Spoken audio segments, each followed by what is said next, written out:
William mengatakan pada Yuli bahwa Jacob sudah memaksanya terlalu parah. Karena Jacob berkata, geng Magal nggak bisa menyakitinya, maka malam ini, William lah yang akan menyakitinya. Woi, subscribe! Uang itu bagus, orang bisa beli apapun dengan uang. Malamnya, terjadi kasus kekerasan terbesar di Gemaran. Lokasinya tetap di daerah properti geng Rauga. Hanya dalam satu malam, sudah ada 86 orang terbunuh, 64 orang terluka parah, dan 3 properti penting terbakar. Kerugiannya sangatlah besar. Dalam sekejap, semua orang jadi menargetkan geng Magal dan mengira ini adalah pertarungan antar geng lagi. Padahal sebenarnya, William telah membayar orang luar yang tidak takut mati demi uang. Hanya orang yang punya sumber informasi yang kuatlah yang tahu hal ini. Pada malam itu, geng Magal hanya bertugas membantu dan bukan peran utamanya. Sin berada di sebuah villa geng Rauga. Salah satu anak buah menghampiri Jacob dan memberitahukan bahwa kerugian yang ditimbulkan sangatlah besar, dan beberapa orang mereka panik. Dan juga ada beberapa yang ingin keluar. Dengan rasa geram, Jacob berkata bahwa musuh kali ini gak mengikuti aturan dan seolah-olah gak takut mati. Dia pun menanyakan tentang identitas pelaku pada bawahannya. Bawahannya berkata bahwa itu adalah kekuatan asing, yaitu tentara bayaran serigala. Walaupun harga mereka sangat mahal, selama dibayar, mereka berani melakukan apapun. Mendengar perkataan itu, Jacob pun sangat geram melihat William yang begitu kelewatan. Jacob memberi perintah untuk menyingkirkan tentara bayaran serigala, walaupun itu harus menghancurkan Gemarang. Di satu sisi William sangat senang karena dia yakin bahwa Jacob nggak akan bisa tertawa lagi. Haha, berani melawanku? Apa keahlian mafia? Bertindak kejam kan? Aku memilih orang asing yang lebih memilih uang daripada nyawa. Itu pasti akan lebih kejam darimu. Haha.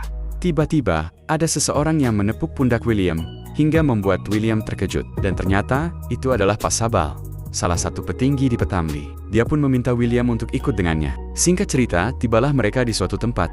William bertanya, kenapa Pak Sabal bisa tahu keberadaan William? Dan ternyata, itu ulah dari Diego. Karena masalahnya terlalu besar, Diego terpaksa meminta bantuan Pak Sabal. William pun bertanya, apa yang diinginkan Pak Sabal? Pak Sabal menjelaskan bahwa dia hanya mau membicarakan tentang tindakan William belakangan ini. Masalahnya sudah sangat besar. Seharusnya kau sudah tenang, ucap Pak Sabal. Tenang? Perusahaanku dihancurkan dan kau malah menyuruhku untuk tenang? Coba aja Petamli dihancurkan. Apa kau masih bisa tenang? Bagaimana kalau aku bayar biaya pembersihan dan renovasinya? Dan aku juga akan menangkap orang yang menghancurkan perusahaanmu. Apaan? Aku pukul kau, terus aku beri kau obat. Apa kau mau? Selain itu, buat apa kalian mencariku? Geng Rauga lah sumber masalah bagi Liongkok. Kalian jangan mengira aku gampang ditindas. Sekarang aku punya banyak uang. Kalau aku mati, semua uangku akan dikirim ke 10 pembunuh teratas di seluruh dunia. Pada saat itu, semua orang yang pernah melawanku akan mati. Mendengar perkataan kejam dari William, Pak Sabal dan Diego pun langsung berpikir, ketika William menggila, maka William berani melakukan apa aja. Pak Sabal pun berkata bahwa masalah ini perlu didiskusikan lagi. Dan dia juga berkata, geng Rauga nggak seburuk yang William kira. Tiba-tiba, ada yang menelpon Diego. Diego mendapat kabar bahwa rekening klinik kecantikan Kahlis diblokir 20 menit yang lalu, dan hal itu adalah ulah dari geng Rauga. Hal itu tentu saja membuat William menjadi murka. Namun, William heran, kenapa ketika memberitahunya tentang hal ini? William pun mengecek ponselnya, dan terkejut karena ponsel miliknya tidak memiliki sinyal. Diego memberitahu bahwa ruangan ini adalah alat untuk pemblokiran sinyal. William yang sudah resah pun ingin kembali ke perusahaan. Namun, Pak Sabal menahannya, dan berkata bahwa William tidak boleh pergi. Hal itu membuat William murka, dan bertanya, apa maksud mereka mau menahan William? Namun Pak Sabal tidak memperdulikan William dan hanya berkata mereka akan membantu William menyelesaikan masalah itu. Namun William harus tetap di situ. William pun ditinggalkan begitu saja. Walaupun William memiliki teknik energi Ratum, tapi ilmu pertarungan Pak Sabal masih lebih tinggi dibandingkan William. Sekarang William hanya bisa pasrah dan bersabar. Di tengah-tengah kegelisahannya, William pun teringat untuk nelepon Yuli untuk memintanya menyelidiki apa yang terjadi. Dan seketika William pun terdiam dan teringat bahwa di ruangan itu tidak ada sinyal. William pun langsung membanting ponselnya. William kembali mencoba untuk menenangkan dirinya, untuk mempercayai semuanya pada Keti yang pastinya sudah berpengalaman. Tiba-tiba, alarm ruangan pun berbunyi. Diego dan Pak Sabal yang mendengarnya pun kembali ke ruangan itu. Diego langsung bertanya pada William tentang apa yang terjadi. William menjelaskan bahwa dia hanya membanting ponselnya. Dia nggak tahu kalau mereka memasang alarm di tembok yang akan berbunyi jika dihancurkan. Diego yang tahu alarm nggak akan berbunyi jika hanya terkena benturan ponsel pun mendekati ponsel untuk memeriksa. Diego mengambil pecahan ponsel dan menanyakan siapa yang membeli ponsel itu. William yang penasaran pun menanyakan apa ada masalah dengan ponselnya. Diego menjelaskan bahwa di ponsel itu ada sebuah penyadap dengan teknologi terbaru di seluruh dunia. Penyadap itulah yang mengaktifkan alarm ruangan di situ. Ponsel itu dibelikan oleh Vivian. Namun William berpikir bahwa nggak mungkin Vivian memasang penyadap di depannya. Dan ponsel itu juga nggak pernah ditinggal oleh William. Hal itu nggak memungkinkan orang lain untuk punya kesempatan memasukkan penyadap. William bertanya pada Diego, kenapa ketika William masuk alarmnya tidak berbunyi? Diego pun menjelaskan, karena di ruangan itu ada pemblokiran sinyal. Mungkin waktu William membanting ponsel penyadap itu menjadi aktif, dan perangkat dalam ruangan mendeteksi adanya sinyal yang mau dikirimkan dan mengaktifkan alarm. Pak Sabal meminta William untuk memikirkannya kembali. Adakah William meninggalkan ponselnya? William pun menjawab tidak, dan berpikir nggak mungkin Vivian melakukannya di depan William, kecuali dia sudah menyuruh orang untuk memasukkan penyadap sebelum membeli ponselnya. Keesokan harinya pun tiba. Diego datang dan memberitahu bahwa masalah pemblokiran rekening sudah teratasi, dan William sudah boleh pergi. Tapi sebelum itu, Diego mencoba mengajak William untuk makan bersama. William yang lagi nggak mood pun menolaknya dan pergi. Namun Diego menahannya. Diego meminta William untuk menerima ajakannya sebagai perdamaian antara mereka. Dengan terpaksa, William menerimanya. Dan singkat cerita, mereka pun sudah berada di sebuah ruangan private di sebuah restoran. William yang melihat ada tempat duduk yang kosong pun bertanya-tanya, untuk siapa tempat duduk itu? Dengan singkat, Diego berkata bahwa William akan tahu sebentar lagi. Tiba-tiba, datanglah satu orang. William yang melihatnya langsung terkejut. Dan ternyata itu adalah Jacob. Dengan santai, Jacob menyapa William. Sepertinya makanan akan menjadi nggak enak, bisik William dalam hati. Kedatangan Jacob membuat suasana menjadi hening.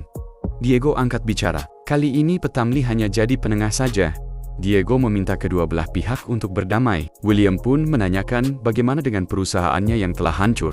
Pak Sabal tertawa dan berkata bahwa William juga membuat banyak kerugian bagi Jacob. Setidaknya jumlahnya jauh lebih banyak dari biaya renovasi perusahaan William. Pak Sabal pun membujuk untuk mengakhiri masalah ini. Karena Pak Sabal angkat bicara, Jacob nggak akan mempersulitnya. Jacob pun meminta maaf pada William dan akan memberikan 5 juta rem untuk biaya renovasi perusahaan. William berpikir bahwa Jacob sangatlah licik. Bisa-bisanya dia meminta maaf dengan semudah itu. William mencurigai pasti Petamli telah menekannya sehingga membuat Jacob mengalah. William pun menyetujuinya, namun dia hanya setuju karena Pak Sabal. Singkat cerita, William telah berada di sebuah restoran lain di Gemarang. Dia sedang menunggu Vivian untuk membicarakan sesuatu. Selagi Vivian belum datang, William menyempatkan untuk melihat ponsel barunya, dan terlihatlah puluhan pesan dan panggilan dari Yuli dan Keti. Mereka pasti sangat khawatir, karena William tidak ada kabar. Dalam hati, William mengatakan, semoga bukan Vivian lah pelaku dalam penyadapan ponselnya. Tidak lama dari itu, Vivian pun datang. Dia bertanya, kenapa William mengajaknya makan? Itu adalah pertama kalinya William mengajak Vivian makan, dan Vivian sangatlah senang. Melihat ponsel William yang berbeda, Vivian pun sedikit terkejut dan bertanya kenapa William gak memakai ponsel pemberiannya. William berkata bahwa ponselnya rusak, dan William menggantinya dengan yang baru. Vivian pun memarahi William, berkata bahwa William sangat ceroboh. Padahal itu adalah tanda cinta Vivian ke William yang seharusnya dilindungi dengan baik. William menanyakan kekhawatiran Vivian karena ponsel pemberiannya telah hancur. Dengan santai Vivian menjawab, itu hanyalah sebuah ponsel, kenapa aku harus khawatir? Mendengar reaksi Vivian yang biasa aja, William sempat berpikir bukan Vivian lah pelakunya. Namun William tidak menyerah dan ingin mengujinya lagi. Pengujian kedua, William berpura-pura memuji ponsel pemberian Vivian. Lebih bagus dari ponsel yang dibelinya sendiri. Mendengar hal itu, Vivian langsung merasa William sangat bahagia dengan pilihannya. Dan Vivian berencana untuk membelikan William satu ponsel lagi. William menolaknya dan meminta Vivian bertukar ponsel dengannya. Vivian pun terkejut dan menanyakan keyakinan William untuk bertukar ponsel. Karena William telah menjawab iya, Vivian pun melepaskan kartu SIM miliknya. Setelah selesai, Vivian memberikan ponselnya dengan sedikit kasar. Dia berkata dia tidak mau ponsel William, dan Vivian pun langsung pergi dengan beralasan masih ada urusan yang harus diselesaikan. Sambil menatap Vivian pergi, William berharap bukan Vivianlah pelakunya. Karena sebelumnya William berpikir adanya orang ketiga yang memasukkan penyadap ke dalam ponsel sebelum dibeli. Penyadap di ponsel Vivian seharusnya juga masih ada. William mulai mengeluarkan teknik energi ratung untuk menghancurkan ponsel Vivian. Setelah hancur, William pun langsung mencari penyadap itu. Jika penyadap itu juga ada di ponsel Vivian, itu pertanda mereka berdua adalah korban yang sama. Namun sayangnya, penyadap itu tidak ada di ponsel Vivian. Hal itu membuat Vivian menjadi tersangka utama. Ya, walaupun William masih ragu. Setelah itu, William maupun geng Magal tidak menyerang geng Rauga lagi, dan geng Rauga juga sudah menjaga sikap pada mereka. Hal itu membuat tingkat kriminalitas di Gemarang langsung menurun, dan akhirnya kembali damai seperti sebelumnya. Tapi tidak ada yang yakin, apakah itu hanya keheningan sebelum badai. Dan Sin pun berpindah ke dalam villa keluarga Yorda. Mereka terlihat senang, karena Carter Anjaya, atau adik dari Jacob, akan melamar Lindsay. Namun Lindsay sangat sedih, karena dia tidak mau menikah dengan orang seperti Carter.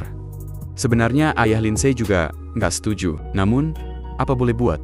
Kendali penuh keluarga Yorda ada di tangan kakek Thomas. Lindsay terus mencoba memohon pada kakeknya untuk membatalkan pernikahannya dengan Carter. Namun sayang, kakeknya tidak memperdulikannya dan lebih mementingkan keuntungan grup Yorda. Sambil menangis, Lindsay berkata kalau menikah dengan Carter, hidupnya akan hancur, dan Lindsay lebih baik mati daripada harus menikah dengan Carter. Sebelum pergi, kakek Lindsay mengatakan bahwa ini adalah kepentingan keluarga. Mulai hari ini, Lindsay tidak usah kuliah dan tidak boleh keluar rumah tanpa seizin dari kakeknya. Lindsay yang mendengarnya pun terkejut. Karena kuliahnya belum lulus, paman Lindsay menyatakan bahwa itu hanyalah sebuah sertifikat, dan dia bisa membuatkan sertifikat itu dari kampus manapun yang Lindsay inginkan. Ayah Lindsay yang merasa ini terlalu buru-buru, meminta kakek Lindsay untuk menunda pernikahannya sampai Lindsay lulus kuliah.